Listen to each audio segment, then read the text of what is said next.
कभी किसी पुराने घर की सीढ़ियाँ चढ़ते हुए ऐसा लगा है जैसे हम वक्त को पीछे छोड़ आए हों। ऐसा ही हुआ जब नन्हे कदमों ने विरासत की देहरी पर अपनी पहली दस्तक दी।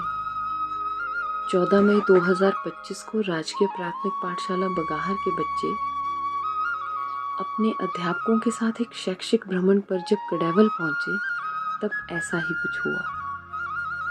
रामनाथ शर्मा जी का सदियों पुराना घर, ना खिड़की नहीं थी ना दरवाज़ा चमकता था, फिर भी वहाँ कुछ ऐसा था जिसने हर बच्चे की आंखों में अपने दादा दादी नाना नानी का घर याद दिला दिया। लकड़ी का बेशकीमती काम, लकड़ी की पुरानी छत, दीवारों पर उभरी कहानियाँ और उनके शब्द, बेटा ये घर सिर्फ पत्थर नहीं, ये वो लोग हैं जो इसमें जिए, हंसे, रोए और हमें जोड़ गए। श्री रामनाथ शर्मा जी एक ऐसा व्यक्तित्व जिन्होंने शिक्षा विभाग में 40 वर्षों तक अपनी सेवाएं दी। जब रामनाथ शर्मा जी ने हमें शिक्षांक पुस्तक भेंट की तो वो केवल एक पुस्तक नहीं थी, एक आशीर्वाद था जो पीढ़ियों को जोड़ता चला गया। उसके बाद हम चले माँ कामाक्षा मंदिर की ओर। एक बहुत पुराने गांव कलाहर में मंदिर की देहरी पर बैठे पुजारी शिवराम शर्मा जी के शब्द नहीं, उनकी आंखों की श्रद्धा बोल रही थी।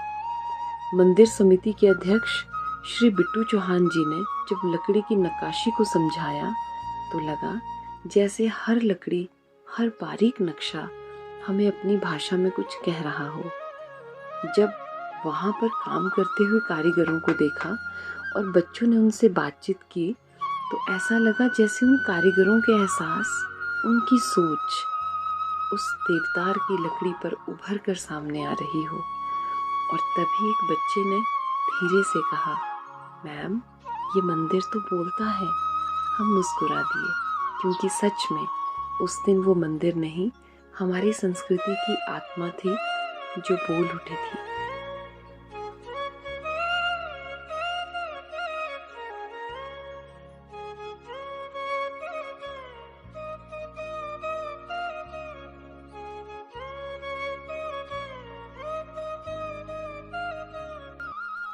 गुरुजी प्रणाम और आपका बहुत बहुत स्वागत है।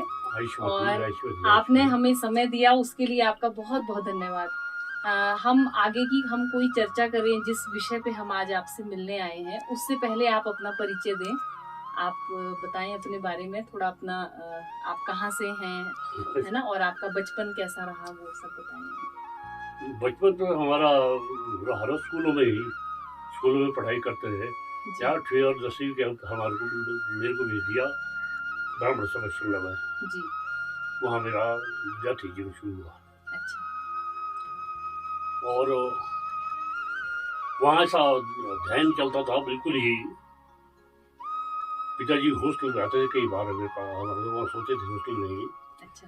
तो मेरे को भी एक बार लगे कुछ डंडा हाथ में था उसके, पूछ लिया मेरे से क्या क्या क्या पढ़ा है, 4 शब्द का अर्थ बता। अच्छा। 4 शब्द किसको होते हैं? मैं मेरे को भूल गया। मैंने बोला 3 कांड उनको कंठस्थ याद थे। अच्छा। इसके क्या नाम, अमरकोश के, इसके क्या नाम, 3 कांड जो उनको कंठस्थ याद थे। 3 कांड होते इसके, शुरू से लेकर 3 कांड संस्कृत के वाक्य के सब पूरे मेरे से पूछे कि हाँ 4 शब्द का बता। अब मैं हम हॉस्टल में जेल बिल्डर के भाग रही, जो राजा शास्त्री मेरा हमारे साथ होते थे, वो भी भागे रहे पड़े। 4 शब्द मेरे चारों क्या जानते हैं। वो डंडा हाथ में गए और डंडा जो हॉस्टल के नीचे क्या पढ़ाया था, क्या 3 कांड किससे करता था, मैंने क्या बोला था 4 शब्द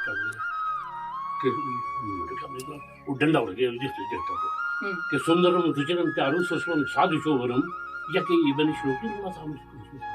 4 शब्द का क्या था। तो इस समय यार मैं चुपचाप हो गया, क्या डरने लग रही है हॉस्टल में। बच्चे मेरे पर भागे, बड़ा मजाक कर किस तरह से वो होता। तो उनका जो है ऐसा था मेरे साथ प्रति लाड़का बहुत था। मगर वो लाड़ प्यार मक्खन लेना, मक्की की रोटी लेना, माँ को बोलना कि मक्खन वो दूध उनको पता कि इस शास्त्री खड़ी है जी और वहाँ से फिर आगे जाकर फिर वो जब वो काशी से वापिस आए, काशी जी वो बड़ी लंबी कहानी है वैसे ये। जी वो ठाकुरों का माना था, उसका देश आजाद दिया था। जी जी जब उनको वो ले गए थे वहाँ से, विद्वान थे वहाँ के ठाकुर, हर जगह जहाँ ठाकुर की राजधानी थी कि वहाँ अच्छे विद्यार्थी है कोई जी तो उनको काशी भेजो। जी हरि घूमते जब नाम भूल गया जी आते थे वहाँ से, जी इस कारण से उनको पिताजी को भी वहाँ नियुक्त कर दिया काशी। अच्छा काशी विद्यार्थी करने चले। जी और काशी मैंने जो कहानी सुनी बाद में को नहीं याद होता था कि उन काशी में एक बार क्या किया, उन्हें गंगा में आया, गंगा में उन्हें डुबकी मार दी थी काशी में। अच्छा डुबकी मार दी और बड़े महात्मा लोग चारों तरफ से इकट्ठे हुए, अरे गिर गया गिर गया गिर गया, बच्चा बच्चा गिर गया कौन, वो सारे महात्मा जितने थे वो सब डूब गए आगे गंगा में और बचा लिया उनको। अच्छा ये तो कैसे बचे। इस तरह से जीवन का काशी में भी था। जी काशी से वापस आकर के जब यहाँ आए थे तो उन्होंने अपना कार्यक्रम शुरू कर दिया। जी विद्वता में बहुत ही अग्रणी थे। मैं कहता हूँ कि 3 काल धर्मों को उसे कंठस्थ, क्या लिंग है उसका, क्या वचन है, क्या विशिष्ट है, क्या विशेषण है, सब उनको कंठस्थ किया। और मेरे को क्या, जब मैं सोता था, हम सोए दोनों, तो मेरे को सुनाते रहते थे सुंदर मुड़के और मैं बिल्कुल नहीं और ऐसे दोनों सोए थे आगे से और टांगे ऐसे और मैं फिर शुरू जी जी इस तरह से हमारा पिताजी का अध्ययन शुरू हुआ। जी हम बात कर रहे हैं श्री रामनाथ गुरु जी के साथ, श्री रामनाथ शर्मा जी, जो यहाँ पर हम इनके घर पे आए हैं आज। इनका जो घर है, जो गांव है, वो है कडेौड़ में। गांव डोगरी हमारी गांव में कल्हार से। अच्छा ये डोगरी हमारी जी जी जी। तो गुरुजी जो हैं वो बेसिकली गुरुजी कल्हार से हैं, पर यहाँ पर बहुत सालों से यहीं पर बसे हैं। और गुरुजी के जीवन के बारे में हम जान रहे हैं कि किस तरह से अपने पिता के सानिध्य में रह के इन्होंने किस तरह से जो तीनों कांड है वो कैसे इन्होंने उनको समझा, किस तरह से इनके जो पिताजी हैं उन्होंने उनके व्यक्तित्व का इन पर प्रभाव रहा, काशी में जाकर उनकी शिक्षा दीक्षा कैसे हुई, किस तरह से उनका अध्ययन हुआ, उस बारे में हम बात कर रहे हैं। और हमारा जो आज का प्रयोजन भी है कि जो हमारे बच्चे हैं आज के समय में वो अपनी संस्कृति से कैसे जुड़े, तो उस बारे में भी हमें गुरुजी से जैसे जैसे हम बात कर रहे हैं तो हम समझ पा रहे हैं कि गुरुजी अपने पिताजी के बारे में जब बता रहे हैं तो माता पिता के जो संस्कार होते हैं उसका बच्चों पर कितना गहरा प्रभाव होता है, वो गुरुजी की बातों से अंदाजा लगा सकते हैं। चलिए आगे हम गुरुजी से बातचीत करते हैं और जानते हैं कि उनका आगे का जीवन कैसा रहा। तो गुरुजी आप हमें बताएं कि आपने अपना शिक्षा के बारे में तो आपने बताया कि आप हॉस्टल में रहे, आपके पिताजी ने भी आपको बहुत गाइड किया, उनके सानिध्य में रह के आपने बहुत चीजें सीखी। फिर उसके बाद आगे जो है, आगे आपने आगे क्या किया जब आपकी शिक्षा पूरी हुई? अच्छा, आप शिक्षा विभाग में रहे? हाँ, शिक्षा विभाग में। मैं सबसे पहले कोटगढ़ में रहा जी, क्योंकि ड्यूटी कोटगढ़ में हुई होगा जी। तो आप प्राइमरी एजुकेशन में थे या फिर आप नहीं, मिडिल एज में होता था। अच्छा, आप शास्त्री थे? जी जी। मिडिल एज में नियुक्ति होती है जी जी, मिडिल हाई स्कूल में जी।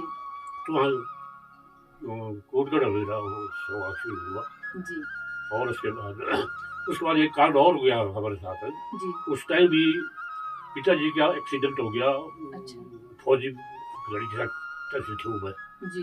वो आए तो जल्दी में आते थे, लेना कुछ हो रहा था, वो जा रहे थे तो सब जा रहे थे, ऊपर से गाड़ी आई फौजियों की और उनको देखे। अच्छा। और उनका देहांत हो गया। अच्छा। मुझे कोटगढ़ में योग मिली सूचना, क्या वैसे ही आया तो कर दिया। तो गुरुजी आपकी शिक्षा विभाग में कितने वर्ष आपने सेवाएं दी, कितने साल की आपकी जॉब रही? मेरी तो कोई अब पूरा लगभग थी, मैं 2000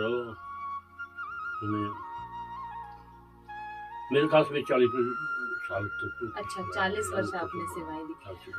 आपसे गुरुजी ये जरूर जानना चाहूंगी कि जैसे आपका बचपन बीता, आपने भी देखा कि माता पिता से कैसे संस्कार मिलते हैं, घर का किस तरह का माहौल रहता है। तभी तो मैंने आपसे पूछा कि आप संस्कार क्यों कहाँ से लगा हुआ है। जी, और फिर आपने एज ए टीचर भी आपने जो श्री रामनाथ गुरु जी है, इन्होंने अध्यापक के तौर पे लगभग 40 वर्ष शिक्षा विभाग में अपनी सेवाएं दी हैं।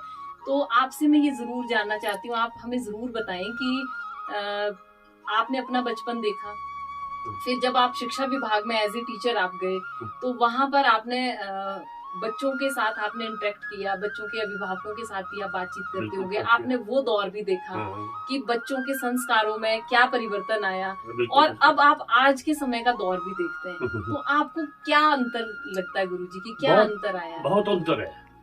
हमारे टाइम जो है, हमारे जो विद्यार्थियों के जो माँ बाप होते थे, वो शिक्षा देते थे हमारे को ही कि आप देख रहे हैं उनको कुटाई करना, उनकी कुटाई करना है कि नहीं। और वो कुटाई करनी, मैंने कुटाई की, मैं मन से नहीं करता था, नहीं करता था, बाहर से मैं कुटाई जरूर करता था। कुटाई करता था तो बोला था कोई गलत काम में जाते हैं, कहीं चोरी करता है, कोई कुछ और करता है, तो हम उसको सजा जरूर देते हैं और कुटाई जरूर करते हैं। कोशिश की तो वही आज प्रेम शास्त्री लेक्चरर बना है, वो भी संस्कृत के, संस्कृत के हर चीज के लेक्चरर है। और मेरे स्कूल में मेरे सामने शास्त्री बढ़ गया है, परिदेवगढ़ में ही आ गया। बिल्कुल, और अध्यापक के लिए बहुत गर्व की बात होती है गुरुजी की, उनका आपका पढ़ाया हुआ छात्र इस तरह बड़े प्रश्न होते थे हमारे साथ। दूसरे शास्त्री थे, वो जीवन ये तो आए ही है, उन्होंने ये भी करवाने जी से 100 वर्ष की हमारी आयु है, वो भी किसी इससे पहले 10,000 महर्षि मुनि सतयुग में, द्वापर युग में 10,000 वर्ष की आयु हुआ करती थी। अब बताइए 10,000 आज तो 100 वर्ष की आयु है। 100 वर्ष की आयु में कितना वो भी सब पूरी नहीं कर पाते। हाँ, वो पूरी पता व्याधि देखो आजकल के हर एक प्रकार की व्याधियां झगड़ा ही तो ये आजकल कलयुग का कलयुग बोलूंगा मैं, जो कुछ भी किसी को है, ये कलयुग जो है ना, ये अच्छा नहीं है। क्या आना तो है, ये इसके तो कोई नहीं है। सतयुग, द्वापर युग, त्रेता युग और ये कलयुग, ये दो चीज तो मत्स्य पुराण में है। ऐसा लिखा है कि ये कलयुग का वर्णन और त्रेता युग का वर्णन, इसमें दोनों उसमें होगा। ये बड़ा हमारा वो है ना, ज्ञान बहुत उत्तम जाति का हुआ है। मैं और विशेष मतलब लंबा चलेगा ये कि हमारा जो है संविधान जो बनता था पहले, आदिकाल से लेकर, पता नहीं हम लोग कहाँ सतयुग में सबसे पहले जो कृष्ण भगवान जो है संविधान सभा बनाई, तो वहाँ लोग कौन होते थे? ऋषि मुनि लोग, नारद मुनि लोग, न्यायिक लोग, वो संविधान सभा का वर्णन करते थे। वही आज तक वही संविधान सभा जैसे वहाँ होता था, कोर्ट में न्यायिक प्रणाली एक सब होती, जैसे हमारी प्रधानमंत्री होता है, वो जो फैसला करते उनको इस तरह से वो न्यायिक प्रणाली चलती थी। वही आज तक जो चली है हमारे इलेक्शन की, चुनाव की, उन पुराणों से ही आई। चलिए, बिल्कुल, मतलब हमारे जो हमारे वेद हैं, हमारे पुराण हैं, बिल्कुल हमारे संस्कार उससे जुड़े और जीवन पर प्रभाव भी है, जो भी हम कर रहे हैं। समय तो निकल रहा है, युग तो निकल रहा है, कहाँ कितने युग निकले, कितने नहीं। इसी तरह से जो है वो बड़ा भारी वर्णन है इस बहुत तरह किया। फिर बोला हमारी मानसी किसको बोला है कि चंचल में ही मन कृष्ण प्रभाती बलवत देव। अर्जुन वो बोलता है कि भगवान कृष्ण को कि चंचल में ही मन कृष्ण, मन तो चंचल हमारा, हम इसको मन को कैसे काम करेंगे? परमार्थी बलवत देव, कृष्ण उसका उत्तर देते हैं, परमार्थी जबरदस्ती को वस्तु करो। अजी तुमने कर्वश को, तुमने पांडवों को कौरवों का युद्ध होना आपस में, तुमने अगर कुशलता प्राप्त कर लिया तो उसलिए तुम्हें अपने मन को जीतता ही हो। जिससे जितम जगत के मन हुई ना, संसार को किसे जीता? जिससे मन को जीत जाए। ज्ञानेंद्रिया हमारी ज्ञानेंद्रिया है, कर्मेंद्रिया है, और उसका अधिष्ठाता है मन। मन अगर बिगड़ गया है तो हमारे जो हमारे में काम, क्रोध, लोभ, ईर्ष्या, जो सब जगह आज इस युग में तो बिल्कुल और अधिक से अधिक बीमारियां आदि व्याधि। तो ये इस तरह का इतिहास है, बड़ा लंबा चौड़ा है, इसके बारे में वर्णन करना भागवत में बड़े वाले वर्णन होते हैं इसकी। बिल्कुल बिल्कुल। तो ब्रह्म- गुरुजी ने हमें बताया कि जब हम जो इनका बचपन था, इन्होंने जब एज ए टीचर ज्वाइन किया, तब इन्होंने जो बच्चों में संस्कार देखे और आज के समय में, आज के परिप्रेक्ष्य में जो देखते हैं, बहुत गिरावट आई है। और यदि उस गिरावट को कम करना है तो गुरुजी ने संस्कृत के बहुत सुंदर श्लोक के द्वारा हमें ये समझाया कि अगर कुछ भी करना है, काम, क्रोध, लोभ, मोह, किसी भी चीज को आपने ये सबसे कंट्रोल बड़े करना शत्रु है। मनुष्य के, जी बिल्कुल सबसे बड़े शत्रु है। बिल्कुल। तो इन शत्रुओं को अगर वश में करना है तो अपने मन पर को, हाँ। मन पर संयम रखना, मन को संयमित करना बहुत आवश्यक है। तो गुरुजी, आगे हम आपसे ये जानना चाहते हैं, क्योंकि हम आपके पास आज एक विशेष उद्देश्य से आए हैं। हमारी पाठशाला में, राजकीय प्राथमिक पाठशाला बगाहर में, हम एक ई-न्यूज लेटर हम बच्चों का पब्लिश करते हैं, जिसका नाम है अपना बगाहर संवाद।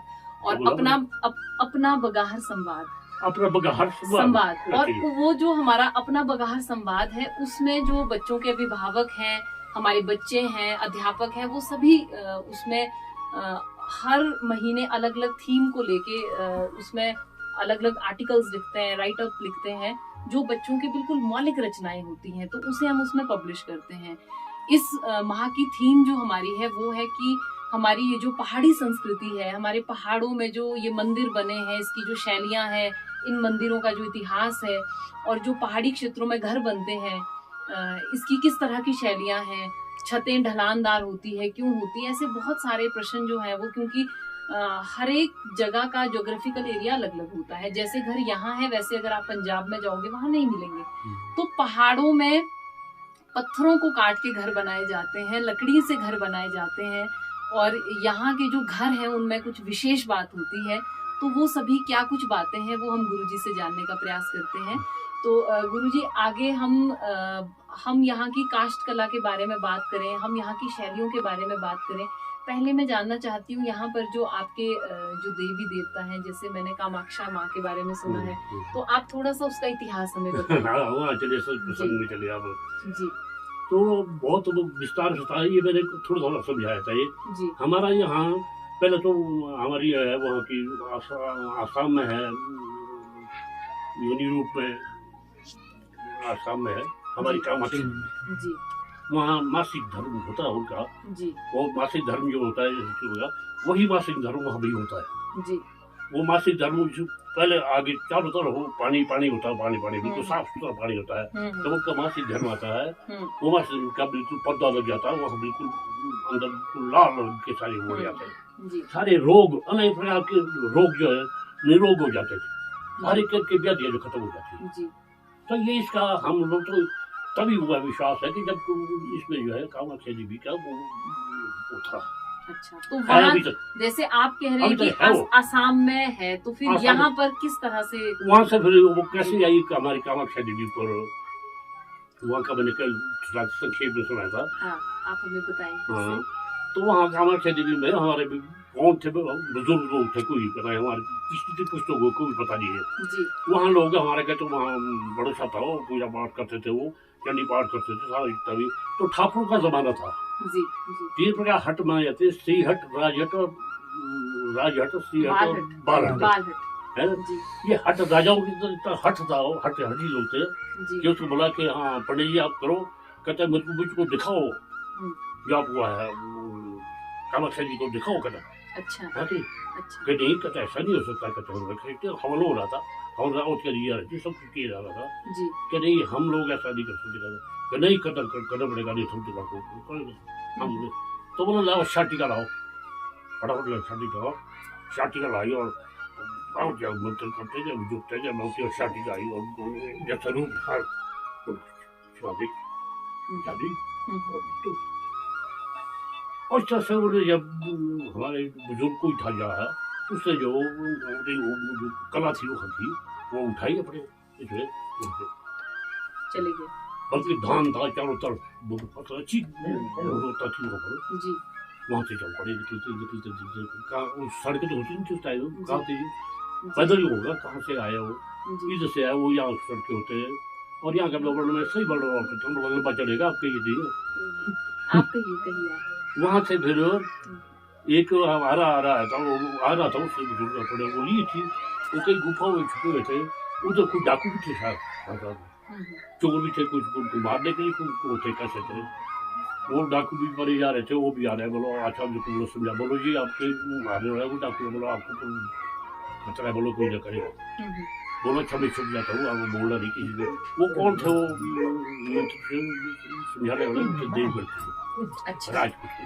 अच्छा जी उन लोगों ने वो आए वहां से, वो धन्यवाद किया उनका, आए वो। अब उसकी और प्रमाण देता हूँ कि जब वो आए जो सड़क के सबसे बड़ी सड़क के साथ एक चौरा है वहाँ जी जहाँ मतलब पुल जाता था और वहाँ पुल तो ऊपर चौरा है नीचे, सबसे नीचे जी वहाँ विराजमान वो कोहरा पड़ा बैठा। वहाँ चींटियों ने चारों तरफ को चक्कर लगा दिए, है कि नहीं। यहाँ वहाँ भी नहीं उठी चींटियाँ, वो भी उठ गए, वो भी उठ गए, वो चींटियाँ चल पड़ी। अच्छा हाँ। फिर वो नीचे कला के क्या बोलते पाल वहाँ पर वहाँ चौरदार बोलते हैं। अच्छा चौरदार भी चौरा बना है, जी वहाँ पहुँचे। जी वो चौरा बना है अभी तक, वहाँ देखते रहे वो भी नहीं, वहाँ कपड़ा नहीं का वो चींटियाँ भी नहीं निकली, चींटियाँ वहाँ से चल पड़ी। फिर आगे ऊपर चलिए, चलते चलते चलते चींटियाँ जो पहुँच गई इधर हमारे घास यही वहाँ गढ़ बोलते हैं, जी घास निकल रहा जी। है मैदान जैसा। जी फिर गढ़ के पास पहुँची, अच्छा फिर इकट्ठे ही के जितने भी लोग रहे गढ़ में वो भी वहाँ भी नहीं रुकी हो, अच्छा है कि वो चिंटिया जो है ना, वो रास्ता चिंटिया दिखा रही थी, है कि नहीं। सारे वो बैठा होता और चिंटिया दिखा कर वो फिर वहाँ से चला, अच्छा फिर पला पहुँच गया तो क्या माखे नहीं। अच्छा जो यहाँ ऊपर चोटी सबसे पर बड़ा जी जी जी ये क्या माखे मंदिर का हुआ है, अच्छा ये वहाँ की कला है, जी ये इतिहास है इसका और जी स्पष्ट इतिहास है। हमने बहुत सुधार किए हैं। जी ये फिर बेवड़ वाले जो है क्या देवगढ़ वाले जो है राजपूत, वो यहाँ के क्योंकि ब्राह्मण के साथ एक दूसरे के साथ समझौता नहीं कर सकते, एक दूसरे की तारीफ करते। जी जी जी इसलिए जो है तुम क्षत्रिय जो है तुम उनका ऊपर अर्पित करोगे, तुम उनको समझाओगे, बचाओगे और तुम्हारी मुख्य जी यही। जी तो हमने जाना कि किस तरह से जो असम में कामाक्षा माँ का जो स्थान है वहाँ से किस तरह से यहाँ पर माँ का आगमन हुआ और फिर कामेल से यहाँ पर माता का आगमन हुआ। गुरुजी हम आगे ये जानना चाहते हैं, जैसे आपके जो मंदिर हैं, जैसे हमने जो आप मतरूड़ की बात कर रहे हैं वहाँ का मंदिर हो, या हम कल्हार के जो मैं आपके जो मंदिर बना है उसकी हम बात करें, या ब्योन में भी मंदिर बने हैं, तो यहाँ पर पहाड़ों में जो मंदिर बनते हैं वो विशेष शैलियों में बने होते हैं। तो उसके बारे में आप हमें थोड़ा सा बताएं। ये तो परिवर्तनशील है संसार, जी बदलाव है। जी हम लोग के वो हमारे मकान नीचे हुई तक जो है दादाजी की पुस्तक मकान है, मैं आपको दिखाऊंगा, पलटी चल रहा जी जी जी वो बिल्कुल बड़ा चारों तरफ से बड़े बड़े बाहर से ज्वाले बोलूँ, अंदर जो है कोई नहीं जा सकता जी जी इस तरह का बड़ा होता है। आज फैशन की दुनिया है, जी लोग पहनावे में फैशन चाहते हैं और मकानों में भी फैशन चाहते हैं जी कि कुछ चीजें वाले बोले कि हम बड़े बढ़ जाएंगे उससे। जी हमें ये परिवर्तन जो है जी ये परिवर्तन का कारण है। बिल्कुल गुरुजी, जैसे आपका घर भी हम देख रहे हैं तो लकड़ी से बना है, जैसे पहाड़ों में जो घर बनते हैं तो किन किन चीजों का उपयोग करते हैं घरों के निर्माण में, क्या क्या चीजें यहाँ उपयोग में लाई जाती हैं जो पुराने घर हैं बेसिकली? हाँ पुराने घर में क्या, नए घरों में पहले तो वास्तु निकाला जाता है इसका। अच्छा जी वास्तु होता है जी वो उत्तर दिशा की तरफ, पूर्व दिशा की तरफ होती है, पूर्व दिशा उत्तर दिशा लगता है, इधर नहीं लगता वास्तु। वास्तु जो है वहाँ लगाया जाता है, उसमें जो है उत्तर दिशा में पहले खोदना पड़ता है, उसकी मिट्टी की परीक्षा करना पड़ता है। अच्छा मिट्टी परीक्षा के मिट्टी क्या है, चौकड़ी आ रही है, कैसे आ रही है, क्या नहीं आ रही है, जी वो वास्तु जो है वहाँ से जब खोद से जब पता लग जाता है कि क्या कंकड़ी है या कोई चिकनी मिट्टी है, कुछ और है, जी तो खाने से जगह वो बिल्कुल जब पक्की जब से खोद के वहाँ पर वास्तु कुंभ कलश जो है तांबे का कलश, उसमें औषधि वगैरह सब कुछ फूल से उसमें रखी जाती है। अच्छा और उसको जो है स्थापना की जाती है जी मंत्र के द्वारा। जी अच्छा तो यहाँ पर जो घर आपके बनते हैं उसमें आप पत्थर है, मिट्टी, लकड़ी, इन चीजों का उपयोग करते हैं। तो यहाँ पर हम पहाड़ों में जितने भी घर देखते हैं गुरुजी, तो सब घरों की जो छतें हैं वो ढलानदार हैं, तो वो ऐसा क्यों है, वो भी आप बताएं।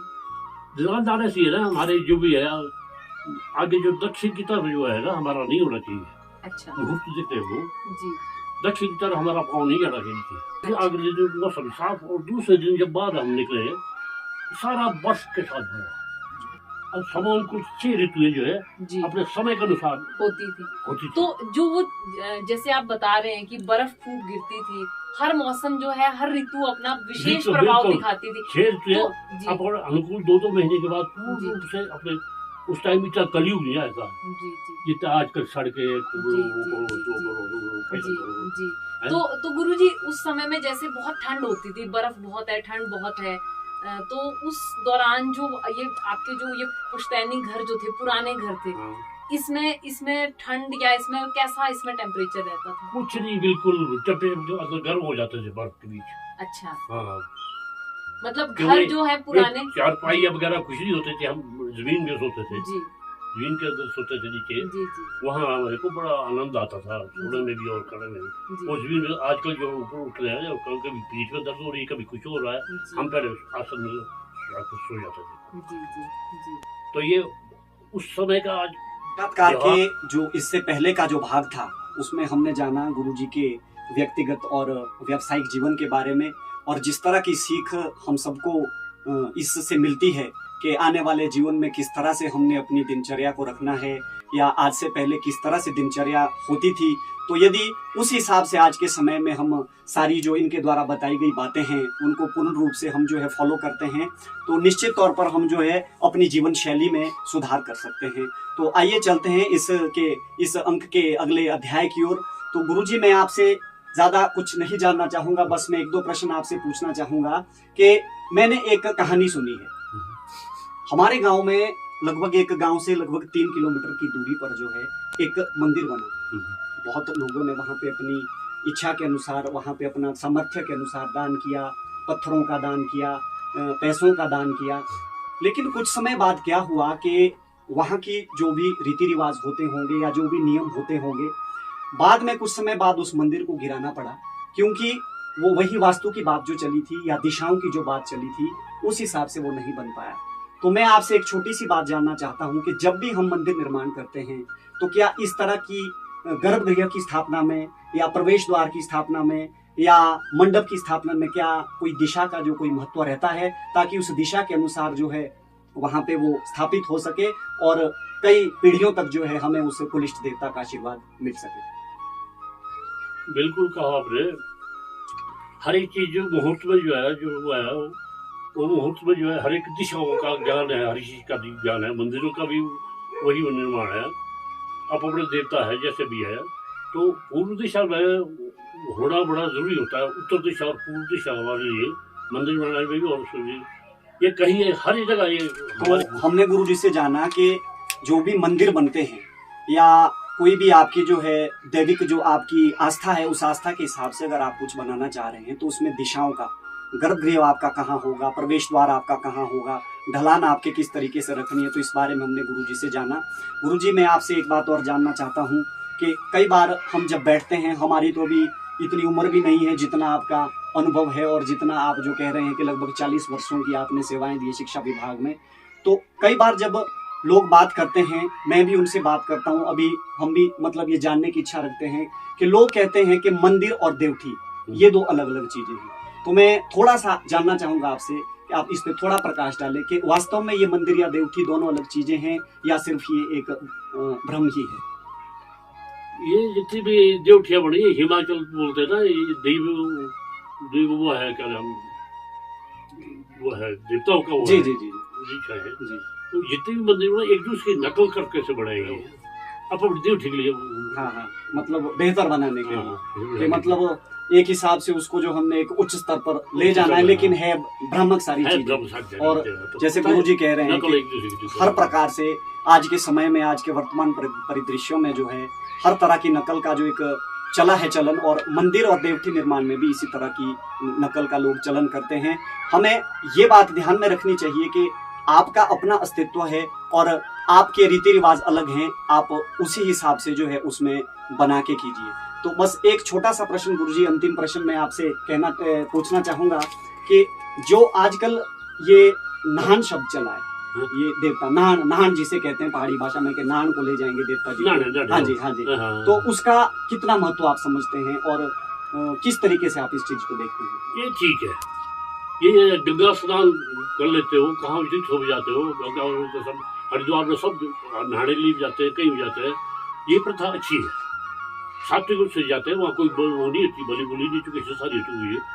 श्रद्धालुओं का काम होता है गाँव समाज के जाए, हरिद्वार जाए, कहीं भी जाए, बद्रीनाथ जाए, केदारनाथ जाए, वहाँ तीर्थ यात्रा करे, तो ये पुण्य का काम है, इससे कोई वो नहीं सुविधा नहीं है। मगर ये सब कुछ हमारे कलयुग में है, अंधविश्वास भी पैदा हो गया है। अंधविश्वास एक दूसरे की नकल करना, ये जो है हमारे लिए समाज में उचित नहीं है जी। तो हमने गुरुजी से बहुत सारी बातें जानी साक्षात्कार के पहले भाग में, और अब आज के समय में भी जो मंदिरों का है या घरों का किस तरह से निर्माण हो रहा है उसके बारे में हमने बहुत सारी बातें जानी। और मैं बस अंत में यही कहना चाहूँगा गुरुजी कि आप आज के समय की जो पीढ़ी है उन्हें आप इस साक्षात्कार के माध्यम से, या हमने जो लेख लिखने हैं अपने बगहार संवाद में जो हमारा अभी छपना है, उसमें हम आपसे बस यही कहना चाहेंगे कि आप वर्तमान समय की जो पीढ़ी है उन्हें आप क्या संदेश देना चाहते हैं? वर्तमान से जो बालक हो, आजकल शिक्षा का बहुत विस्तार हो रहा है। पहले हमारे समय पहले भी कन्याओं को शिक्षा नहीं दी जाती थी। कन्या बोलते पराए घर में जानिए, शिक्षा नहीं। आज वो समय आ गया है कि आजकल की कन्याएं बच्चों से, पुरुषों से आगे है। हर एक जितने भी रिजल्ट आए रहे, जहाँ से भी आ रहे हैं, कन्या जो है सबसे ये समय का परिवर्तन है, राजनीतिक वो है कि शिक्षा का बहुत महत्वपूर्ण।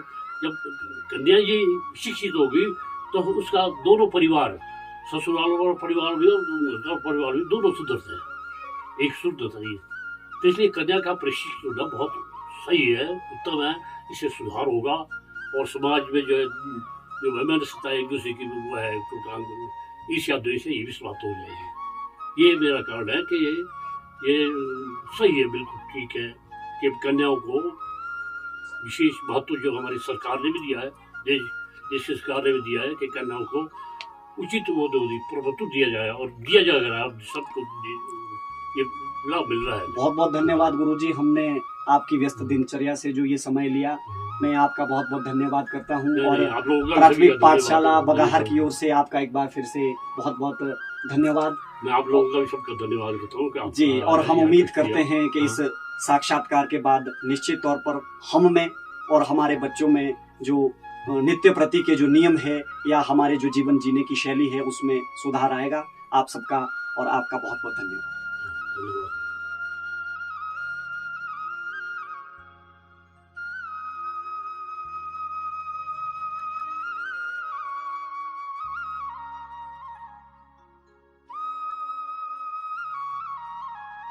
नमस्कार और आपका बहुत बहुत स्वागत है सर। हम और हमारे बच्चे जो हैं, हम राजकीय प्राथमिक पाठशाला बगाहर से आए हैं। प्रतिमाह हमारी पाठशाला में एक न्यूज़लेटर हम पब्लिश करते हैं जिसका नाम है अपना बगाहर संवाद, जिसमें जो बच्चे हैं वो लिखते हैं, बच्चों के अभिभावक लिखते हैं, जो बच्चे हमारे पढ़ के जा चुके हैं वो लिखते हैं, अध्यापक भी उसमें लिखते हैं। हमारी एक छोटी सी एडिटोरियल टीम बनी है बच्चों की और अध्यापकों की। तो हर महीने हम प्रयास करते हैं किसी ऐसी थीम पर हम काम करें जिसमें जो बच्चे हैं वो अपनी संस्कृति से जुड़ पाएं और जो बच्चे हैं वो अपनी जड़ों से भी वो जुड़े रहे, वो जुड़ाव महसूस करें।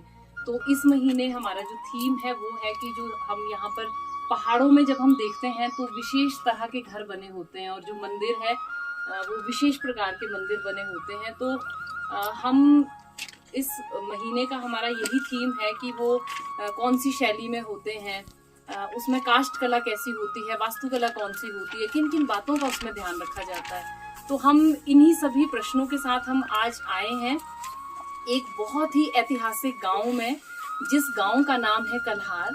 और इसके बारे में, इस गांव में कौन सा मंदिर है, क्या विशेषता है, वो सब कुछ हम जानेंगे। यहाँ पर हमारे स्थानीय लोग हमारे साथ जुड़े हैं। तो पहले आपका बहुत बहुत स्वागत है और मैं चाहूंगी पहले आप अपना परिचय दें, आप बताएं कहाँ से हैं और यहाँ। सबसे पहले तो आपका स्वागत है हमारे कल्हार आने पे। मैं माता कामाक्षा माता कलार का अध्यक्ष हूँ। जी मेरे साथ पुजारी है, कलार के स्थायी निवासी है, जी भाई लोग बैठे हैं, साथ में हमारा काम चल रहा है, मिस्त्री भाई है, जी जयराम जी इनका नाम है, इनके साथी लोग हैं, ये काम कर रहे हैं। जी इसके बारे में जो ये काम चल रहा है, इसको लगभग 4-5 सालें हो गई है जी मंदिर के काम को। जी तो ये काम चल रहा है, इसको थोड़ा विस्तृत रूप से पुजारी जो स्थानीय यहाँ पे रहते हैं ये आपको थोड़ा विस्तृत बताएंगे। जी बाकी जो देख रेख इसका हिसाब किताब हम लोग देखते हैं, बाकी पुजारी लोग इसको हैंडल कर लेंगे, किस तरह करना है, क्या नहीं है, क्या इस के बारे में, उसके बारे में थोड़ा आपको डिटेल में यही बताएंगे। पुजारी जी आपको सबसे पहले तो सादर प्रणाम मेरी तरफ से, मेरे स्टाफ की तरफ से, मेरे बच्चों की तरफ से। और सबसे पहले पुजारी जी आप अपना नाम बताएं और आप बताएं आप कहाँ से हैं, थोड़ा सा परिचय दें। हम यहाँ कलार से के स्थायी निवासी है। जी मेरा नाम शिवलाल जी है जी और हम इस माता कामाक्षा के पुजारी हैं। जी पुजारी पूजा का काम यहाँ बारी बारी से सब करते हैं, जी। सब भाई लोग हैं। पूरे गाँव वाले। तो 12 घर हैं, जी तो काम यहाँ बांट कर दिया हुआ है प्राचीन से। और ये माता कामाक्षा का जो हमारा मंदिर है जी ये बहुत प्राचीन है और बहुत ऊपर की कला है। आप ये भी पुजारी जी जरूर बताएं ये कितने वर्षों से यहाँ मंदिर है और कैसे यहाँ पर ये जो अब इसका जो हमारे को जहाँ तक इसका थोड़ा सा जो मालूम है, बुजुर्गों से हमने जो कथाएं इसकी थोड़ी सुनी है, तो ये बहुत पुराना मंदिर है। यहाँ तक हमारे को तो लगभग अनुमानित है कि 200-250 साल से थोड़ा हमारे को इसका हल्का हल्का सा अनुमान है। जी जी जी बाकी वैसे ये पहले से यहाँ पर स्थापित है। जी तो पहले तो लोग बहुत वो करते थे मंदिर, पहले ये माता जो है झाड़ियों में बसा करती थी। अच्छा फिर जब हमारी जनता थोड़ी फैल गई तो लोगों की आस्था बढ़ गई, तो फिर मंदिर बनाएंगे। फिर मंदिर बनाने के लिए इसमें जो वस्तु का हमारा जो विशेष होता है, वो चाहे घर बनता है चाहे मंदिर बनता है, तो उसमें सबसे पहले वास्तुकला की ही स्थापना की जाती है। जी तो उसके बाद जो है उसमें कुछ कलाएं चढ़ाई जाती है, जो हम इसमें यंत्र बनाते हैं, हमारे मिस्त्री भाई जो है इसमें जो कलाकारी करते हैं। जी जी इसमें फिर जो है थोड़ा पूजा पाठ के द्वारा जो कला चढ़ाई जाती है, मंदिर में फिट किए जाते हैं, माता की स्थापना की जाती है। फिर माता जो है ये बहुत प्राचीन है जी और बहुत ऊपर की चीज़ है। सारे देवी देवता इस माता के अधीन रहते हैं। जी इसकी जितनी पूजा करो, जितनी अर्चना करो, उतनी कम है। जी और ये एक ऐसी माता है जगत की जननी, जी जो सबकी मन की इच्छा को पूर्ण करती है। सिर्फ आदमी के अंदर भाव होना, भाव होना चाहिए। वही है। जी बाकी जो कलाकारी है, वो कलाकारी के बारे में तो आपको यही भाई बता सकते हैं कि इसमें कितना समय लगता है और किस तरह की कला होती है। और बाकी इस माता को तो जितना गुण गाएंगे उतना कम है। पर आज की डेट में, जी पर जैसे प्राचीन में हुआ करता था, आज की डेट में वैसा तो है नहीं है। जी परंतु फिर भी लोग जी अपनी तरफ से इसमें ढलने की कोशिश करते हैं जी और चल भी रहा है जी और अच्छा है। बाकी हम ज़्यादा इसके बारे में व्याख्या नहीं कर सकते हैं, क्योंकि ये एक जगदम्बा है बिल्कुल जिसको तो सब जानते हैं, सब जी। मानते हैं, जी क्योंकि यहाँ से तो हर चीज़ की उत्पत्ति है, जी ये तो सब जानते हैं। जी तो ज़्यादा इसके बारे में बोलने की आवश्यकता भी नहीं है, क्योंकि ये माता है, माँ तो माँ ही है। बिल्कुल बिल्कुल। पुजारी जी आपको कितना समय हो गया है इस मंदिर में पूजा करते हुए? अब लगभग हम तो अभी वैसे उम्र तो हमारी 50-52 साल की हो गई है, लेकिन लगभग हम अपनी उम्र में कम से कम 30 साल से इस माता की पूजा कर रहे हैं। 30 वर्ष से लेकर 30 वर्ष से लेकर हम इस माता की पूजा कर रहे हैं। तो हमने इसमें यही पाया है कि जितना करो उतना कम है। कम है। तो यदि आपकी आज्ञा हो तो हम आपके जो यहाँ पर बिल्कुल जी, जो experts हैं, हमारे कास्ट जो कला ये के हैं, से बात बाकी करें। को ये यही बता सकते हैं यही कि बता इसमें जो सकते हैं इसको कलाकारी है properly। वो जी। किस तरह से है, कितना समय इसमें लगता है और ये किस तरीके से बनता है। मास्टर जी नमस्कार, आप अपना परिचय दें, आपका क्या नाम है, आप मेरा कहाँ से नाम हैं? जी जयराम, मैं गजेड़ी से हूँ, गजेड़ी का रहने वाला हूँ। जी तो हमारे बुजुर्ग से लेकर चला हुआ है, जैसे भी है मतलब कहने का, जी देवी देवता के राजे जी चला हुआ सदियों से बुजुर्ग तो मास्टर जी आप तो बहुत सारे मंदिरों में आपने काम किया होगा, जो पहाड़ी शैली में जितने भी मंदिर बनते हैं, तो ये जो पहाड़ी क्षेत्रों में जो मंदिर बनते हैं, इसकी जो शैलियाँ हैं उसमें क्या विशेषताएं रहती है, आप थोड़ा सा बताएं।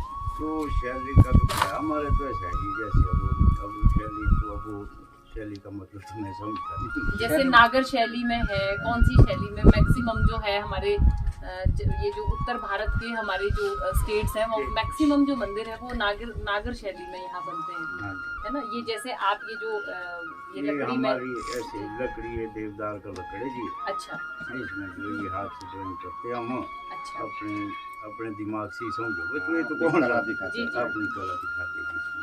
जी इसमें इस बात का ध्यान रखा जाता है ना इनकी ओर से कि ये जो देवी देवताओं के कुछ अंश है, जैसे ओम है, जी माता की मूर्ति है, कोई चिन्ह है, चलिए, उस चीजों को जो पूजा के स्थान में होती है उस चीजों को ड्राइंग की जाती है। की जाती है। उस चीजों का विशेष ध्यान रखा जाता है कि जो जो चीजें पूजा में लगती है या इससे संबंधित होती है उस चीजों की ड्राइंग की जाती है।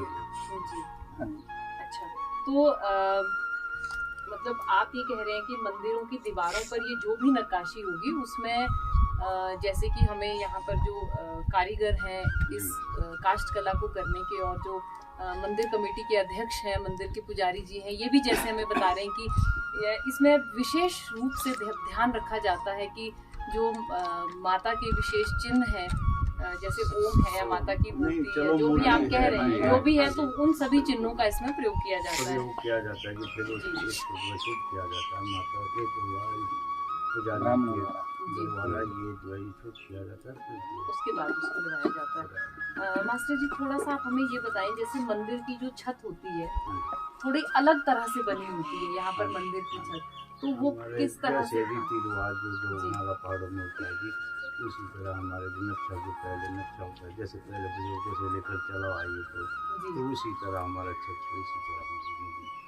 हाँ, क्योंकि अलग थोड़े से देखने को मिलते हैं जो छत होता है, तो वो किस तरह से बने होते हैं, थोड़ा सा आप वो बताएंगे। ये जो छत होते हैं ना, ये जैसे मकान के छत होते हैं, हाँ वो सिंपल टाइप के होते हैं। जी इसमें थोड़ी सी मूवमेंट दी जाती है, जैसे मंदिर के लिए उसमें हमारे कुछ पूजा होती है, ऊपर मंदिर के छत के ऊपर शिखा पूजा बोलते हैं जी उस हिसाब से इसको तैयार किया जाता है, उसकी पूजा भी होती है। जैसे आज की डेट में नए स्ट्रक्चर के हिसाब से जी थोड़ा छतरी बोलते हैं हमारे इसमें, जी अब इस चीज को यूज किया जाता है, माता के देवरा बोलते हैं। हाँ जी। माता का कभी भी बड़ा मंदिर नहीं होता, जी आपने भी देखा होगा, कहीं भी देखा होगा, बड़ा मंदिर कहीं नहीं होता, सिर्फ जी छोटा होता है। मंदिरें होते हैं जैसे डूम देवता है, नाग देवता है, उनके मंदिर होते हैं। देव माता का किस, मैंने तो सुना नहीं है, कहीं आपने भी सुना होगा, कहीं पर भी प्रॉपरली बड़ा मंदिर नहीं है, जी गंगा ही होता है। देवरा ही होता है छोटे से। उसमें अब जो नए हिसाब से जैसे हमारे छतरी बन रही है, जी ये थोड़ी सी लोकेशन के लिए समय के अनुसार थोड़ा उस हिसाब से चेंज थोड़ा सा होता है। बाकी जो ऊपर का है, इसके टॉप में कुरुड़ बोलते हैं हमारे को, वो लगाना जरूरी होता है। उसमें वास होता है, कलश होते हैं, अच्छा कलश होते हैं, उसमें माता का वास करवाया जाता है पुजारी द्वारा। अच्छा। फिर उस मंदिर को तभी उसकी प्रतिष्ठा करके उसकी शुद्धिकरण किया जाता है। जी बाकी मूर्तियां तो होती है, वो तो है ही है, वो तो जी। माता तो झाड़ियों में भी रहती है, जैसे पंडित जी ने कहा है, जी इस समय के अनुसार सब कुछ चेंज हो रहा है। बिल्कुल बिल्कुल। हाँ जी। बाकी जो हमारी माता का, ये लोगों के लिए माथा टेकने के लिए यहाँ पे स्थान बनाया गया है। जी बाकी जो हमारा मूल सबकी स्थान है आस्था भावना जुड़ी रहती वो है। मतरूड़ में है, सात जी। मतरूड़ जी मेन स्थान वहाँ पे है। वहाँ पे कोई भी आदमी माथा टेकने सब जा सकता है बाहर से, वहाँ पे अंदर स्पेशल मेन तौर से हम भी वहाँ पे जो मैन है वहाँ पे नहीं जा सकते, सिर्फ पुजारी को ही परमिशन दी हुई है माता ने, पुराने हिसाब से पुजारी वहाँ पे कर सकता है जो कुछ, हम भी बाहर से माता देख सकते जी हैं। हाँ जी। ठीक है। तो ये जैसे आपने मास्टर जी आपने बताया कि ये देवदार की लकड़ी है जिसमें आप ये बना रहे हैं, हाँ जी, तो और कौन कौन सी जो लकड़ी है उसका प्रयोग किया जाता है? नहीं, इसमें खास करके चलता ही देवदार है जी। मंदिरों में जो है टाइल नहीं चलती थी जी और कोई दूसरा लकड़ा नहीं चलता जिसमें, इसमें जो कलाकारी जो नक्काशी होती है ये देवदार है। जी अच्छा, तो जो मंदिर हैं, जैसे मंदिरों ये तो आप मंदिर का कार्य कर रहे हैं, जैसे घर भी बनते हैं यहाँ पर पहाड़ों में, यदि हम देखें तो पहाड़ों में जो घर हैं वो भी एक अलग तरह से, विशेष तरह से बनते हैं। तो जो मंदिर हैं और जो घर हैं, उनमें दोनों में जो ये काष्ठ कला है, जो लकड़ी का हम देखते हैं, क्या ये इसमें क्या डिफरेंस रहता है? इसमें आज दो घर में जी। घर में तो सादा ही लकड़ लगता है, ऐसी निकासी हुआ लकड़ तो नहीं लगाती, नहीं कौन लगा सकते, जैसे जी। वो मंदिरों में चलता है काम, वो जी। घर में तो नहीं चल सकता। जी जी। अब ये पब्लिक की बात होती है, यहाँ 12-20 यहाँ हाँ, की ये माता सहयोग के- से सारा काम सहयोग। हो रहा है जी। तो मतलब आप जैसे आपने कहा कि आपके पूर्वजों से लेके ये काम चल रहा है जी। है ना? जी। तो आगे आप भी मतलब और भी आगे आने वाली कोई पीढ़ी है जो पीढ़ी। सीखती हो इस हाँ काम हाँ को? बेटा है, सीखती ये हो? इनका बेटा है, अच्छा, आ जाइए जी, इधर। ठीक है रमन, जी, ये बेटा है मेरा जी, ये भी काम करता है, जी। अच्छा। तो चलाना तो पड़ेगा ही, अब जब बिल्कुल, शुरू से चले हुए तो हाँ, ये तो चलाना हमारी पड़ेगा। अपनी कला है, कला की जी, बिल्कुल। है, ये चले हैं। आपका क्या नाम है आप बताएं? मनोज कुमार। आपके पिताजी ने बताया कि उनके पूर्वज इस कार्य को बहुत पहले से करते थे और हम मतलब मैं देख पा रही हूँ कितना सुंदर इन्होंने ड्रॉ किया है और बहुत ही मुश्किल होता है ऐसे लकड़ी में थोड़ा सा भी कहीं गलत कट लग जाएगा तो सारा खराब हो जाएगा, तो ये बड़ी मेहनत का काम है। तो जैसे इनके पूर्वजों से इन्होंने सीखा, फिर आपके मन में कैसे रुचि उत्पन्न हुई कि आप भी इसको सीखें, मतलब कैसे आपके मन में आया या कुछ और करने का मन नहीं किया कभी? प्रोफेशन को ऑप्ट किया आपने फादर से जी।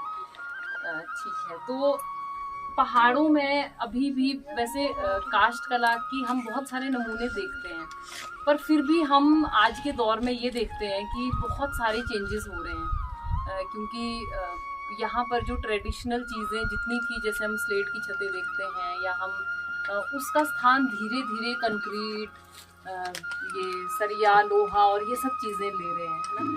तो पहाड़ों में काष्ठ कला को संरक्षित करने के लिए आप क्या सुझाव देना चाहेंगे? आपको क्या लगता है कि देखिए ना, पहले तो मैं आपकी बात पे आता हूँ कि जो ये चीज़ें पुराने मकान स्लेटों से आज की डेट में सरिया सीमेंट इसकी तरफ, चादर की तरफ जा रहे हैं, जी इसका सबसे मेन कारण तो ये है कि जैसे लकड़ी के होते थे पहले, आज की डेट में लकड़ियाँ नहीं मिलती।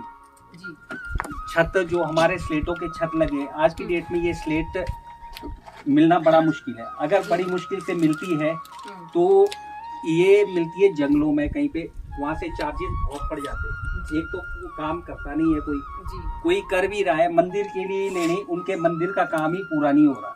जी इवन किन्नौर तक हमने इस जो अभी छत लगवाई है, क्योंकि किन्नौर मंदिर जो हमारी ये छत होती है, जी इसका थोड़ा शेप अलग से दिया जाता है। जी ये इसीलिए दिया जाता है कि इसमें यही पता लगता है कि इसमें कोई देव कला है। नहीं कला क्या तो इसमें ये भी पता ऊपर लगता है, इसकी मतलब जो मंदिर और मंदिर, मकान का भी हाँ, पता difference। लगता है। डिफरेंस होता है ना। हाँ, जी, तो जी। वही फिर इसमें क्या होता है हाँ। विशेष की जो इसमें जो ऊपर आकार जो ऊपर दिया जाता है, जैसे पहले इन्होंने भी बोला कि भी हमारे ऊपर वो कुरोट लगाते हैं, फिर कुरोट के ऊपर हमारा जो है कलश लगता है, जी जो छतरी हमारी ऊपर लगती है, जी खासकर सिर्फ माता के मंदिर में। जी जी तो उसमें ऊपर जो है जैसे हमारी इसकी जो मेन पूजा जहाँ होती है, जैसे ये टीले में रहती है, जी फिर यहाँ पर जो है ये तो हमने सिर्फ अपनी सुविधा के लिए बनाए होते हैं ताकि लोगों की आस्था भावना बनी रहे।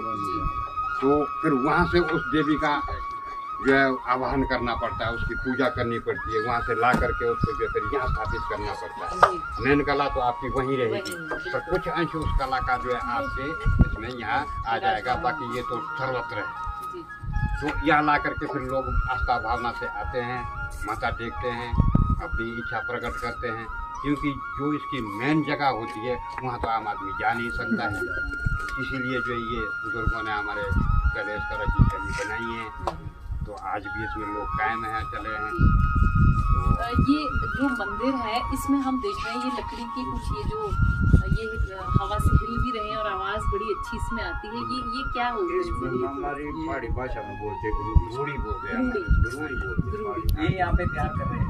ये चीज ये बन रही है, ये देवदार का लकड़ है ये जी, जी जी और ये चीज इसमें बन रही है। हमारी ये अभी जो माता का ये देवरा बन रहा है, ये उसमें हमारी लगी। वही चीज में बनी है। पहले इतने पीसेस करने पड़ते हैं प्लेन, फिर उस तरह गोल बनेंगे, हाँ, फिर मशीन में जो है इसको फिर मशीन के द्वारा ये किया, ग्रास में चढ़ाएंगे, फिर मशीन के द्वारा तैयार किया जाए। तैयार किया जाए। पहले तो हाथ से होता था, थोड़ी सहूलियत हो गई थी मशीन में। तो इसका भी कोई ऐसा कोई रीजन है कि आखिर ये सिर्फ ऐसे है कि इसकी सुंदरता को बढ़ाने के लिए? नहीं, सुंदरता ये है कि भी मंदिरों में जो है अब नहीं तो मकानों अच्छा, में different, हाँ, कोई अंतर। difference तो ये अंतर यही चीज दिया मंदिरों जाता में है। जो ऐसी चला हुआ है, मंदिरों में जो ये चीजें लगती है, नहीं तो मकानों में कौन लगाएगा इस चीज में? आपने इसका नाम क्या बताया? रूढ़ी रूढ़ी, अच्छा। तो ये जैसे अभी हवा चल रही है तो आपस में भी जब ये टकराती है तो आवाज बड़ी अच्छी आती है। ये देवदार की ही होती है इसमें, इसी से बनती है इसमें। ठीक है बच्चों, आप में से कोई और प्रश्न पूछना चाहे? नक्काशी से देवदारों की पेड़ से की जाती है, मतलब उसकी लकड़ियों से। नक्काशी सिर्फ देवदार के पेड़, मंदिरों में देवदार के पेड़ की पेड़ लाया बेटा पहले, फिर जो ये लकड़ गाय चीर फाड़ की तब नक्काशी होती है इसकी बेटा। शिवन ने आप जब नक्काशी करते हो तो उसमें क्या क्या परेशानियाँ आती है और क्यों आती है? परेशानियाँ बेटा ऐसे क्या परेशानी आती है आपको? परेशानियाँ अब तो नहीं आती, पहले तो आती थी, जब सीखते बारी तो आ भी जाती है। तो अब तो 47 साल हो गए मेरे को इस काम को। अच्छा, आपको 47 वर्ष हो गए हाँ, इसमें। तो अब इसमें तो इतनी खास करके नहीं परेशानी। जो परेशानियाँ पढ़ने में आती है। हाँ जैसे अभी बच्चों आपको आती है परेशानियाँ पढ़ने में।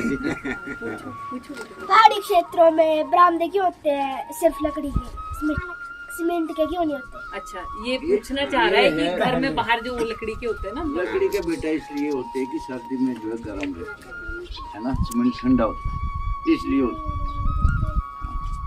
और दूसरा ये है ना कि भाई देखो पहले मकान जो है लकड़ी के ही बनते थे। हाँ, लकड़ी के ही बनते थे मकान। जो मकान लकड़ी के बनते हैं उसमें जो है बाहर का जो बरामदा लगता है वो लकड़ी का ही लगता है। बाहर का सीमेंट का तो आपका तभी लगेगा अगर आपकी आरसीसी की बिल्डिंग बनेगी, ठीक है ना जी, क्योंकि उसमें पीछे कहीं पकड़ नहीं दे सकते। फिर लकड़ एक ऐसी चीज़ है जो आपकी अगर आप उसको बाहर से सही मेंटेनेंस करते हैं तो आपका लकड़ सड़ता नहीं है अगर वो दियार का है, और वो पक्का रहता है और गर्म रहता है, जिसमें कोई बीमारी का कोई खतरा नहीं होता। लकड़ में कभी भी आरसीसी का, जैसे ये मकान है इसमें हम आरसीसी का कुछ करना चाहे तो यूज हो जाएगा। आरसीसी के मकान में लकड़ लगाना चाहोगे कभी नहीं लगेगा। हाँ बेटे, कोई और पूछना चाहता है? अच्छा, मंदिर लकड़ के क्यों ही, लकड़ी के ही क्यों बनाए जाते हैं? ये हमारी जो पहाड़ी शैली में ना, पहाड़ी शैली में ये लकड़ के ही बनते हैं मकान, ये सॉरी मंदिर। अगर मकान है, मकान में लकड़ ना पत्थर लगा के सब कुछ एडजस्ट हो जाता है। पहाड़ी शैली में जो कुछ पुराने इतिहास से लेके चला हुआ है, लकड़ के ही मंदिर बनते हैं। इसमें कोई भी मंदिर है आपने देखना उसमें पत्थर बहुत कम है। शहरों में अब लगे बनने, शहरों में कोई मंदिर बनता है उसमें टाइल्स लगा दी, कुछ लगा दी। वो जो शहरों के मंदिर और यहाँ के मंदिर है इनका अपना इतिहास होता है।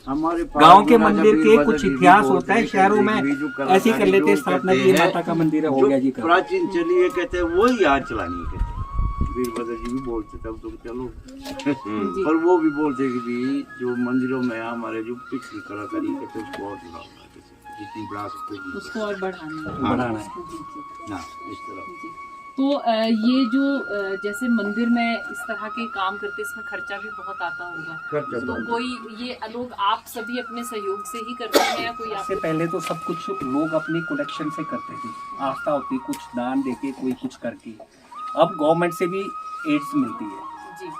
गवर्नमेंट से हमारे को भी थोड़ी स्टार्टिंग में थोड़ी मिली थी, बाकी मंदिर के लिए वैसे स्पेशल कुछ नहीं है। मंदिर के लिए नहीं, जो गवर्नमेंट के अपने रूल्स है, गवर्नमेंट देती है ब्यूटिफिकेशन के लिए देती है, उसको हम ब्यूटिफिकेशन के लिए कुछ पैसा बाहर लगा के मंदिर में यूज करते हैं। क्योंकि जो ऐसे काम होते हैं उसमें ना गवर्नमेंट कुछ ज़्यादा करती है, उनका जो अपना टारगेट होता है वो हम पूरा करके देते हैं, उसके बाद हम मंदिर में उसको यूज़ करते हैं। तो जो हमारा मंदिर बन रहा है इसमें गवर्नमेंट से भी हमारे को पैसा मिल रहा है और अपना पैसा भी लग रहा है जी। किसी बच्चे का कोई और प्रश्न हो? तो सर आपका बहुत बहुत धन्यवाद, आपने हमें समय दिया और हमारे बच्चों के जो प्रश्न थे उनका उत्तर दिया, और जो हमारे बच्चे हैं उनके लिए जानकारी ये बहुत लाभदायक होगी। बच्चे बहुत सारी चीज़ें जो इनकी संस्कृति में है, जिसके साथ ये पल रहे हैं, बढ़ रहे हैं, उसको आज मुझे ऐसा आपके साथ इंटरेक्शन जितना हमारा हुआ तो हमें ऐसा लगा कि बच्चे उन सब चीज़ों को समझ पाए हैं।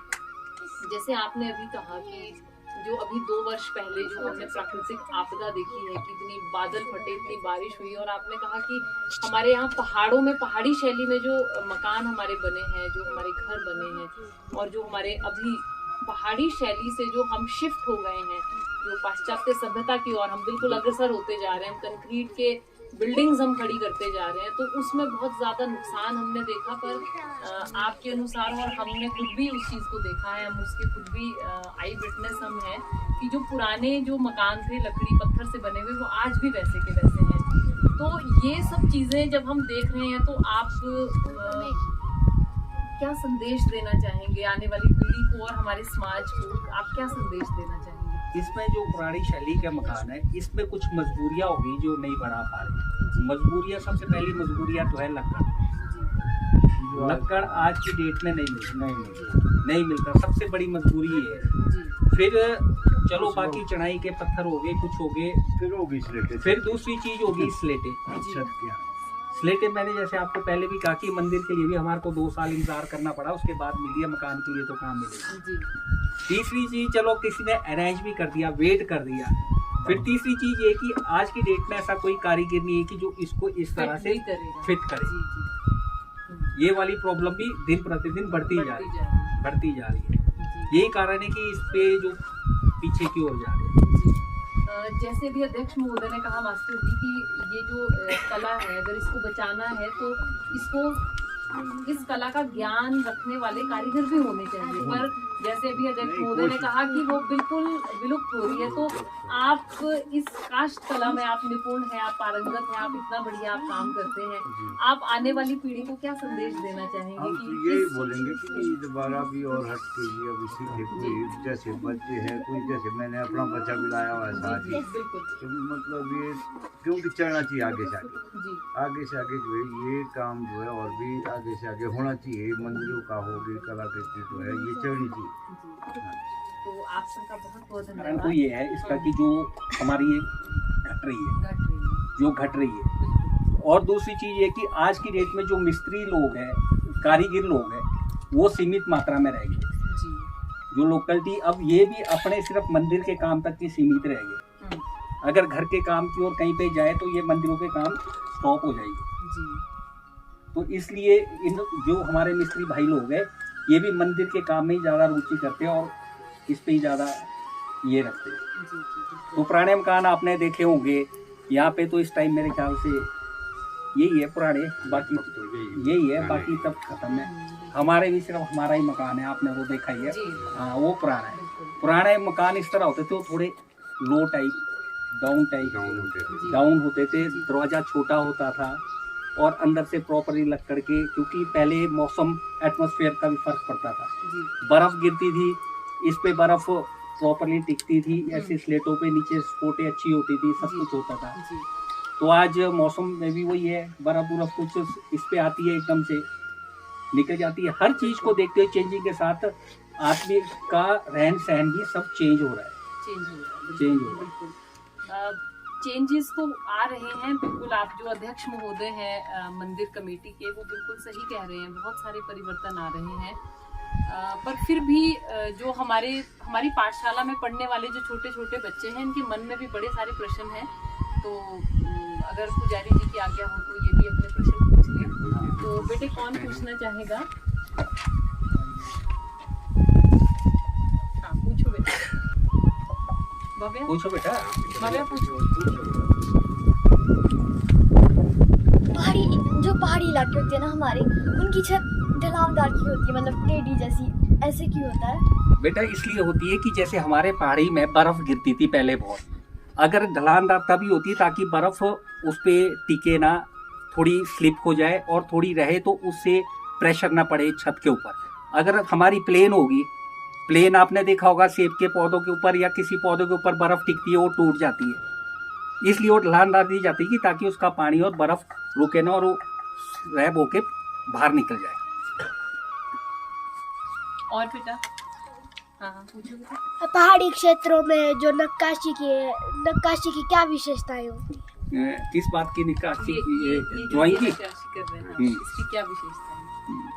बोलो। इसकी विशेषता खास ये होती है कि देवताओं के जो हमारे चिन्ह होते हैं, जैसे कोई ओमकार है या कोई स्वस्तिक है या कोई यंत्र है, उसमें जो है कुछ देवकला स्थापित पहले से होती है। और जब उसकी नक्काशी की जाती है, फिर जब उसकी प्रतिष्ठा की जाती है, तो वो कला उस नक्काशी में प्रवेश हो जाती है। और जब उस निकासी को मंदिर में फिट किया जाता है मंत्रों द्वारा जब उसकी स्थापना की जाती है और पुजारी उसमें जब नित्य प्रति हर रोज सुबह और शाम उसमें पूजा करता रहेगा तो उन शक्तियों का आगमन जो है उन निकासियों में प्रवेश होता जाएगा, जिससे जो देव कला बढ़ती रहेगी और देवता हमारी रक्षा करते रहते हैं। ठीक है ना। और एक चीज और बताता हूँ आपको, जैसे हम लोग मंदिरों वगैरह में जाते हैं, ठीक है ना, मंदिरों में जो शक्तियाँ होती है, जैसे बोलते हैं, आपको भी बोलते होंगे कहीं मूर्ति पूजा नहीं होनी चाहिए, फलाना नहीं होना चाहिए, ये सब कुछ ढोंग है, कुछ है। ये हमारी जो संस्कृति है, हमारी संस्कृति में मूर्ति पूजा का एक विशेष महत्व है। वो मूर्ति पूजा ऐसे नहीं है मूर्ति पूजा की भाई क्या ना मूर्ति की पूजा कर दी, पंडित ने कर दी, कुछ कर दी। जब कोई जैसे ये बना रहे हैं, आज तो कुछ नहीं है, लक्कड़ है, मूर्तियां भी तो इंसानों ने ही बनाई है, उसमें मंत्रों द्वारा, पुजारियों द्वारा, उस मंत्रों द्वारा उसमें शक्ति पैदा की जाती है, कला पैदा की जाती है। हमारे जो वेद है इसमें इतनी शक्ति है कि मंत्रों द्वारा उसमें शक्ति पैदा की जाती है, तब ये सारी शक्तियां उसमें एकत्रित होती है। ठीक है ना बेटा? और बेटा और बोलो। डेविड आप बोलो। डेविड बोलो बेटा। जो पहाड़ी पे घर होता है उसमें लकड़ी की सीढ़ी क्यों होती है?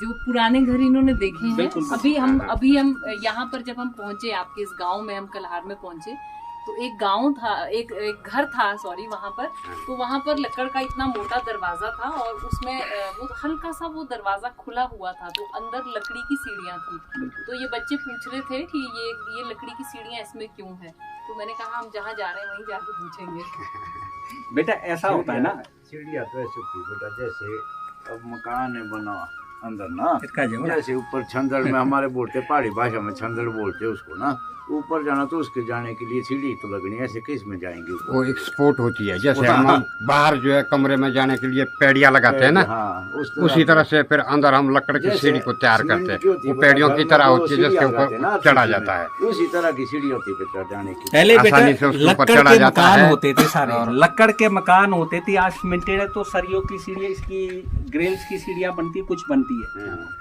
पहले लक्कड़ के मकान ही बनते थे, आपने भी देखे होंगे, आपके घर में भी होगा, जब लक्कड़ की चिनाई होती है उसमें बीच में लक्कड़ होते डाले, जैसे 7 डाले हुए हैं होते हैं ना, जो उसमें सीढ़ियाँ तभी बनाई जाती थी किसी ने एक मंजिल से दूसरी मंजिल में जाना है। मकान के अंदर पत्थर तो लगेगा नहीं, आरसीसी में तो ईंटों की चिनाई से बनता है, तब वो लक्कड़ ही सबसे बढ़िया साधन होता था कि उससे ऊपर जाते थे। और दूसरी बात आपकी वो रही कि मोटे दरवाजे क्यों होते थे? मोटे दरवाजे पहले पूरे गांव में ताले तूड़े का कोई पता नहीं होता कि ताले भी लगते कहीं पे, ताले होते ही नहीं थे, ताले वगैरह कुछ नहीं होते ही नहीं थे। पहले मकान वही छोटी मंजिलें नीची होती थी, मोटे मोटे दरवाजे होते थे, उसको बंद करते थे, उसमें कोई आम आदमी उसको ऐसे भी खोल भी नहीं सकता था, उसमें ताला होता था, हैंड मेडेड ताला होता था, लकड़ी के ही बनते थे, लकड़ी के ही होते थे, वो हैंड मेडेड होते थे। और वो किस लिए बनाए जाते? इसलिए बनाए जाते, मौसम होते थे उस समय से, सर्दी में वो गर्म रहते थे और गर्मी में कमरे ठंडे रहते थे, तब बनाए जाते हो मोटे मोटे के। आज आपने देखा होगा या इसके नीचे धूप तप रही है, गर्मी लग रही होगी, लग रही है ना, आप लक्कड़ वाले मकान में जाओगे, मोटे मकान में जो उसमें ये लगी है, उसमें आपको बिल्कुल ठंडा लगेगा।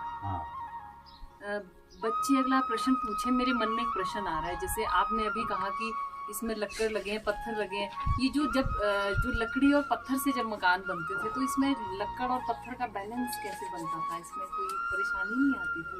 नहीं, इसमें कोई परेशानी नहीं है। बन गया, जो पत्थर का बेस बन गया, जी जी, इसका जब कोई 2 फुट चिनाई ऊपर आ गई, पत्थर की चिनाई है, उसके ऊपर लकड़ तो पकड़ के लिए दिया जाता है ताकि पत्थर ये अरे पड़े ना। लक्कड़ ऐसा काम करता है जैसे हमारे आरसीसी में पिलर्स करते हैं, टाई बीम्स या टाई बीम्स वो करते वो हैं। चीज और जो पुराने मकान में हमारे लकड़ होते थे 1-1, 1.5 फुट के गैप में, उससे मजबूती रहती थी। जी, आज तो ये है ना कि पिलर्स में गैप कितना हो जाता है, क्या होता है, ये है, इसलिए वो दिए जाते हैं।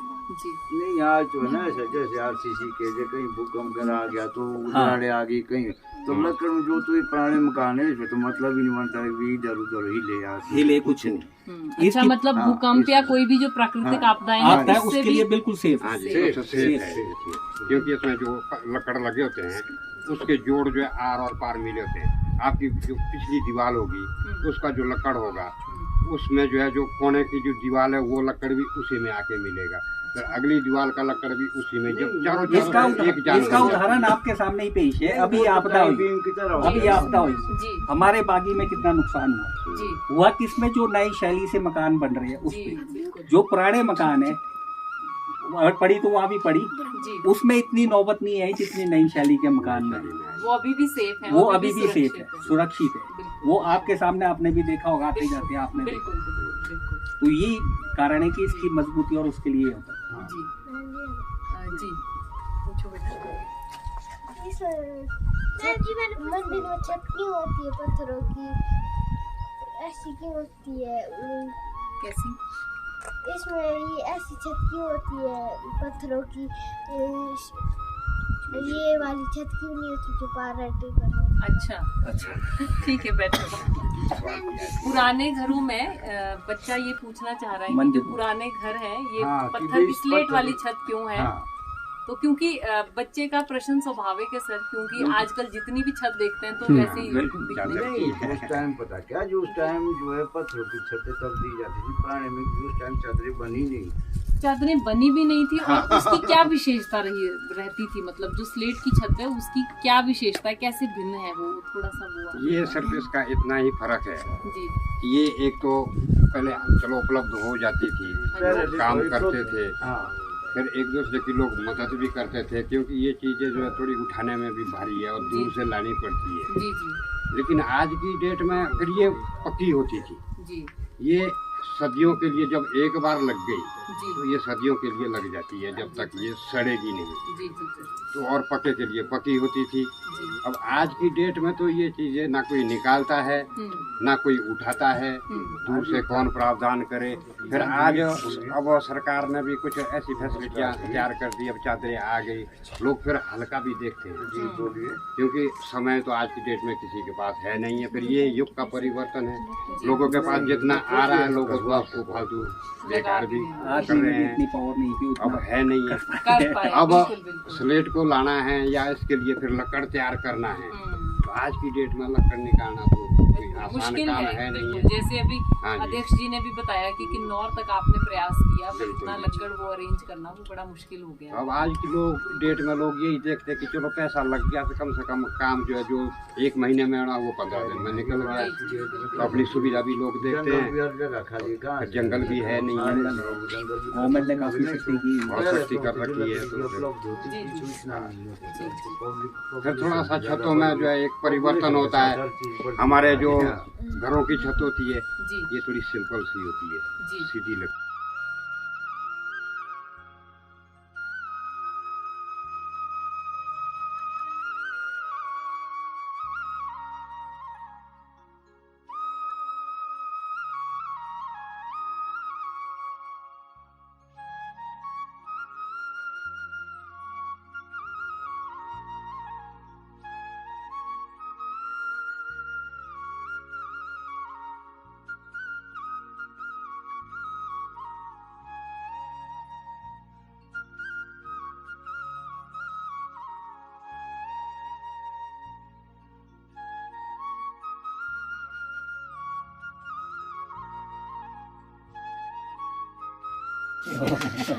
हम हैं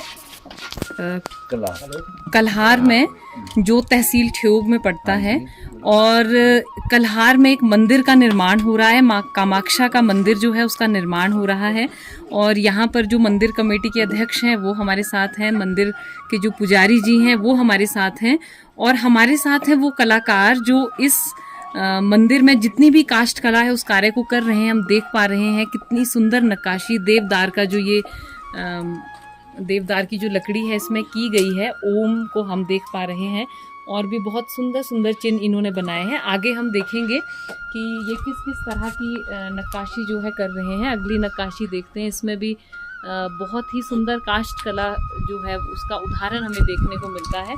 और यदि हम थोड़ा इस तरफ देखें तो इसमें थोड़ा सा इन्होंने कुछ रंग रोगन भी कर दिया है। थोड़ा सा आगे हम देखना चाहेंगे कि बहुत सारा काम इसमें हुआ है। कुछ मंदिर में जैसे कंक्रीट के जो घर बनते हैं उसमें टाई बीम होते हैं, पिलर्स होते हैं, तो मंदिर में जो है वो लकड़ी के इस तरह से ये कड़ियाँ लगाई जाती हैं, और इन कड़ियों में भी जो इतनी सुंदर नक्काशी जो है वो भी हमें देखने को मिल रही है। और जैसे अध्यक्ष महोदय ने और पुजारी जी ने बताया कि पिछले 4-5 वर्षों से ये कार्य चल रहा है, और 4-5 वर्षों से ये जो हम देख रहे हैं कितनी मेहनत से ये नक्काशी की गई है, कितनी मेहनत से ये काम किया गया है। तो ये जो नक्काशी है इसे देख के हमें समझ आता है। थोड़ा सा इस तरफ भी यदि हम देखेंगे तो बहुत ही सुंदर चिन्ह बने हैं, बहुत ही तरह तरह के इसमें कुछ फूल हैं, कुछ चिन्ह हैं, तो बहुत बहुत बढ़िया। तो इस तरह से यहाँ पर मंदिर का कार्य चल रहा है। अभी हम जो है हम दिखाएंगे आपको, हम मंदिर भी ले चलेंगे, और पिछले 4-5 वर्षों से मंदिर में भी किस तरह का कार्य हुआ है वो भी दिखाएंगे। अध्यक्ष महोदय के पास कुछ है, आप हमें दिखाएं अध्यक्ष जी, ये क्या है? और ये मेहराब बने ऊपर, मेहराब, ये देखिए ये मेहराब बना है, कितना सुंदर जो है मेहराब बना है। तो इसमें भी कुछ चिन्ह जो हैं वो यूज किए हैं। तो यहाँ पर जो कारीगर हैं, मंदिर कमेटी के जो लोग हैं, बड़े मन से इस कार्य को कर रहे हैं। और जो हमारे बच्चे हैं, हमारे बच्चों ने भी आज बहुत सारी चीज़ें सीखी हैं यहाँ पर आकर। पहाड़ी शैली में जो हमारी संस्कृति है, जो हमारी जड़ें हैं, उनसे जुड़ पाए हैं। और बहुत आने वाले समय में जो है ये जो बच्चे हैं यही आने वाले समय में नए समाज का निर्माण करेंगे। और हम ज़रूर चाहेंगे, अध्यापक होने के नाते भी हमारा भी फर्ज है, और जो जिस कम्युनिटी के बीच में हम आए हैं, इस कम्युनिटी के लोगों का सहयोग भी हम बिल्कुल हमारे लिए अपेक्षित है कि जो हमारे बच्चे हैं वो आने वाले समय में इन सभी जो ये हमारी जो संस्कृतियां हैं इनको सहेज के रखेंगे। तो अभी आइए चलते हैं, हम आगे मंदिर देखते हैं कि मंदिर में किस तरह की वास्तुकला है, कैसी काष्ठ कला है, और किस तरह से किस शैली में मंदिर बना है।